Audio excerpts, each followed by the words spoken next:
veterans across our nation. As the Chief Executive Officer of Burlington Capital, Lisa has spearheaded initiatives focused on affordable housing for veterans, contributing to programs designed to help individuals break the cycle of poverty and lead healthy, productive lives. Lisa embodies what it means to lead with both intellect and heart.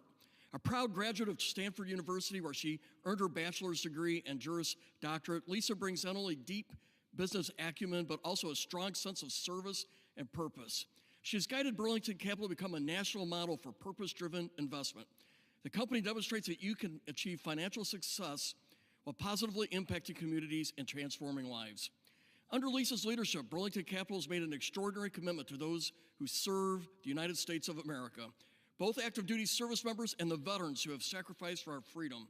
Her belief has always been simple yet powerful, that the people who defend our nation deserve quality homes, supportive communities, and a true sense of belonging. One of those most outstanding examples of this commitment is at Offutt Air Force Base in Bellevue, Nebraska. There, Burlington Capital partnered with the United States Air Force to redevelop and manage the base's military family housing community. Through a long-term public-private partnership, Lisa and her team delivered $240 million in redevelopment that transformed outdated housing into modern neighborhoods and where military families can thrive. The results speak for themselves. Nearly 2,000 obsolete units were replaced. Hundreds more were renovated, and new homes were built to meet the needs of today's airmen and their families. The community, now known as Rising View, was recognized for its strong partnership, its service to tens of thousands of families, and its unwavering commitment to quality of life for those in uniform. But Lisa's impact doesn't end there. She saw another pressing need in our community, the need to provide housing and stability for our nation's veterans, especially those who faced homelessness. In 2013, Lisa and Burlington Capital partnered with the U.S. Department of Veteran Affairs to create Victory One Apartments, a community built on part of the former St. Joseph Hospital site. It provides 90 permanent supportive housing units for formerly homeless veterans. This project was more than a renovation. It was the creation of a lifeline for men and women who once protected our nation but returned home to uncertainty. Building on that success, Lisa led the charge for Victory 2 Apartments, which opened in 2020. The second phase added 60 more apartment homes dedicated to veterans and their families who earn at or below 50% of this area's median income. These homes were designated with dignity in mind, paired with access to health, wellness, and job readiness services. Together, Victory 1 and 2 provide 150 safe, stable homes for men and women who once wore our nation's uniform.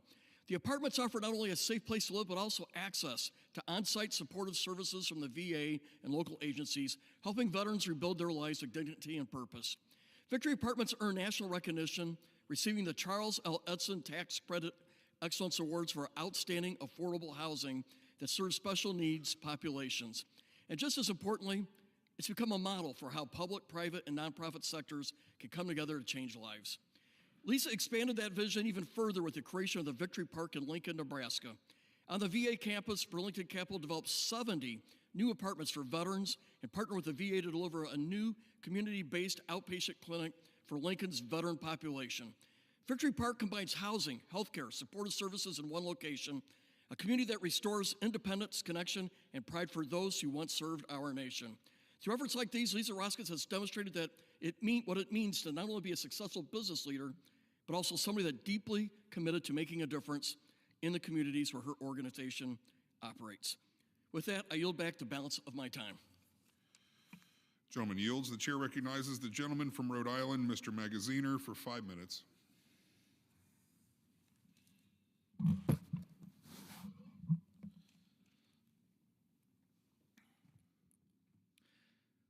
Mr. Speaker, after 9 months of delay, I rise today to recognize an important victory for the United States and for thousands of children around the world who have a new chance at life.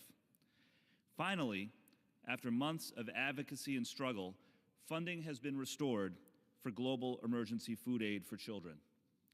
You see, malnutrition is the #1 cause of death for children under 5 globally. And when children are on the brink of starvation, their organs break down, and they cannot even digest food if it is given to them. But there is a proven treatment, ready-to-use therapeutic food, also known as Plumpy Nut, a shelf-stable peanut paste doesn't need to be refrigerated, you don't need to add water, and it has the nutrients that children need to survive and grow back from the brink of starvation. Adesia Nutrition in North Kingstown, Rhode Island is one of the 2 organizations that manufacture Plumpy Nut. And since their founding, they have saved over 25 million lives. Earlier this year in January, funding for Plumpy Nut was cut off by President Trump's DOGE initiative. New federal orders were halted, production ground to a halt, and boxes of life-saving food aid sat in warehouses while children starved to death. This is not just cruel, it was short-sighted. America's reputation as a global leader suffers when we fail to deliver international aid. And our adversaries, China, Russia, terrorist organizations, fill the abyss when the United States pulls out. But a broad coalition of Americans fought back. In April, I made a commitment that I would speak on this floor every legislative day until funding was restored. I ended up speaking here 42 times in total to demand that emergency food aid for children be restored. And I wasn't alone. My colleague from Rhode Island, Representative Amo, made his voice heard on the House Foreign Affairs Committee. Representative Austin Scott from Georgia, whose district hosts the other organization that manufactures Plumpy Nut, was a vital partner. And of course, Naven Salem, the CEO of Adesia, never gave up her mission to help starving kids in need. Last month, the administration finally listened, and the program was restored.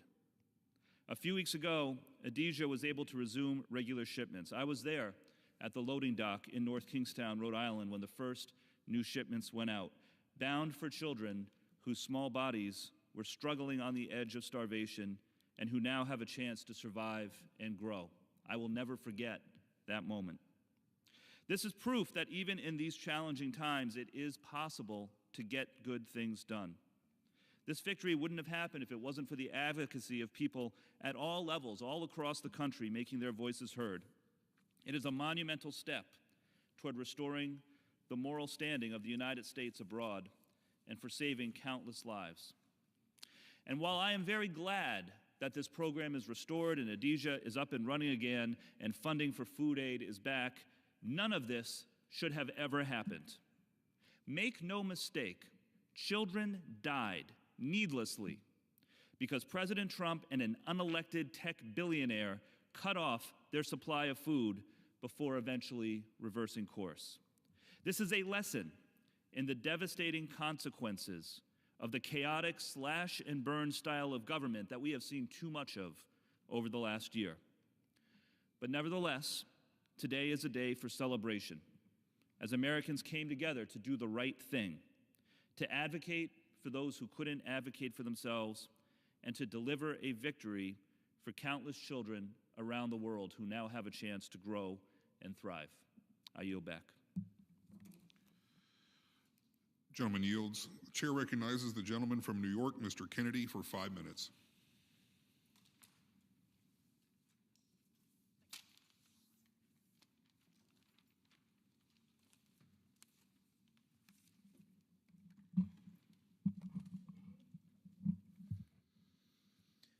Mr. Speaker, I rise today with both gratitude and a heavy heart to honor the extraordinary life of a dear friend, a devoted public servant, and a guardian of our community, former Buffalo Police Commissioner Rocco J. Dina, who passed away on October 5th at the age of 75. Commissioner Dina was a pillar of Western New York, a man whose leadership, character, and compassion shaped our great city. His legacy is etched in the lives he protected, the hope he restored, the community he made safer each and every day, and the family and friends that he loved. Rocco grew up on Tacoma Avenue in North Buffalo, the middle of 3 brothers and a proud, hard-working family rooted in faith, service, and devotion to community. Those values guided his life and charted the course of his calling. At just 18 years old, he walked through the doors of the Buffalo Police Department as a cadet.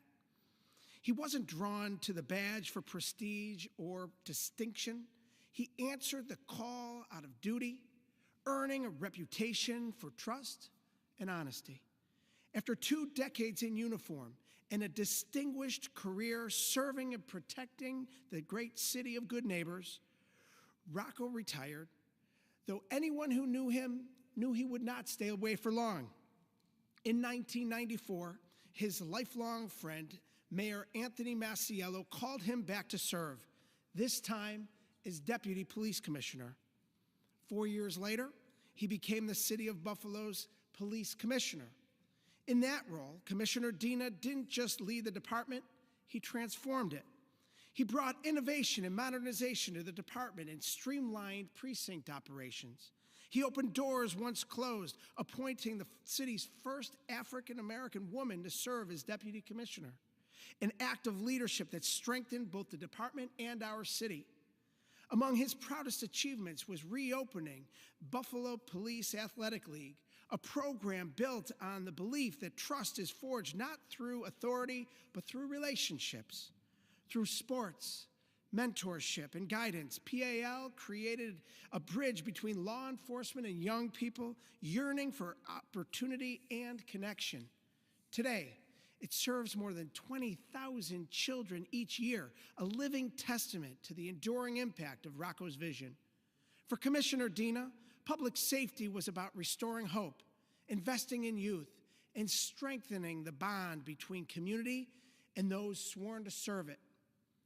But beyond every title and every professional achievement stood the role he cherished most, that of husband, father, and grandfather. He met the love of his life, Anna Marie, at a hot dog stand at Crystal Beach, and the rest was history. For more than 50 years, they built a family grounded in love, laughter, and loyalty. Together, they raised 2 exceptional children, Rebecca and Rocco Jr., and delighted in the joy of 5 grandchildren, the light of their lives and the pride of their hearts. Rocco was a steadfast leader who was tough when duty demanded it and compassionate when humanity required it. Even after stepping out of public office, his mission never changed. Rocco founded RJD Security, growing it from a small startup into one of Western New York's most trusted security firms. In doing so, he continued what had always driven him, protecting people, supporting local businesses, and safeguarding the places that make community possible. We honor Commissioner Rocco Dina for the department he strengthened, the neighborhoods and the city that he made safer, and for reminding us what true leadership looks like: service before self, strength without ego, and kindness without hesitation. Today, I ask my colleagues to join me in honoring his remarkable life. We offer our deepest condolences to the Dina family, who shared him so generously with all of us. May we strive to emulate his leadership with integrity, his service with humility, and his love and unwavering devotion to our community. On behalf of a grateful city of Buffalo, Western New York community, and nation, may Commissioner Rocco J. Dina rest in peace. I yield back. Gentleman yields. The chair recognizes the gentleman from New York, Mr. Lawler, for 5 minutes. Thank you, Mr. Speaker. I rise today to honor the life and legacy of Sidney Davidoff, a towering figure in New York's political life and a true son of the great city of New York, who passed away Sunday at the age of 86. Born in Brooklyn, Sid served 7 years as administrative assistant to Mayor John Lindsay. He went on to become one of New York's most respected government affairs attorneys. As founder of Davidoff, Hutcher, and Citron, he built a firm whose 50 years of work